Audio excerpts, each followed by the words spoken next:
Alright friends, we're going to make Lycoscopes today, and here's the things that you need.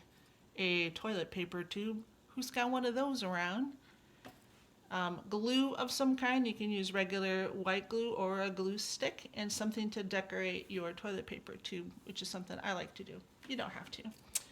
This is one that's been decorated just with crayons, nice and waxy, all different colors.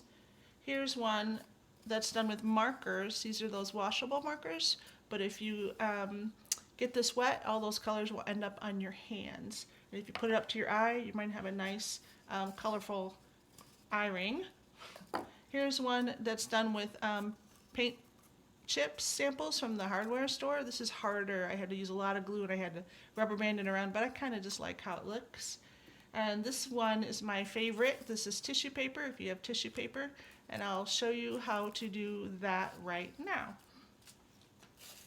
I have some cut up pieces of tissue right here. I use a glue stick if you have one. Regular glue works too.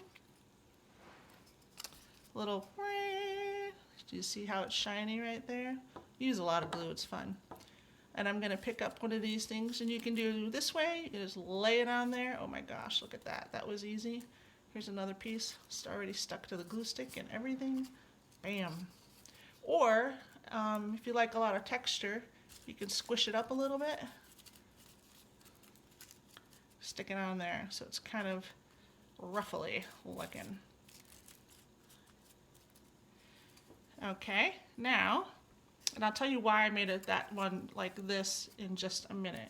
But here's what I like to do with the Lycoscope is I like to put a string on it, and I have a special way of doing that so it's not pokey, and I'll show you how I do it. First, you want to make sure you have enough yarn that it fits around your neck. And then I staple. Do you see how the flat part is here? And there's a knot. So here's what I do. On the other end, I make a knot, like so. Dink, dink. I measure straight across and lay it on the outside, like that. See where the knot is? Right there. I take my stapler and I staple right there, right above the knot. Can you see it? And when I pull through, it holds the knot, and then when I touch it, it's not pokey, not poking my fingers. The pokey part is on the inside. So then I decorate the whole outside. Now, what Lycoscopes can do is give you a different point of view, and I'll show you.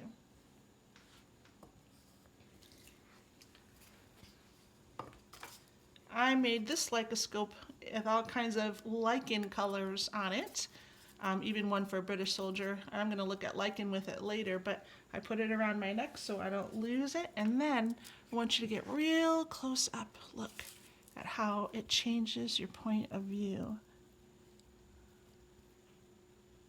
Whoa. So you're just looking at that one thing. Doesn't really work like a microscope, but it narrows your vision just to look at something in a different way. Here's another bit of lichen. Can you see that? Whoa.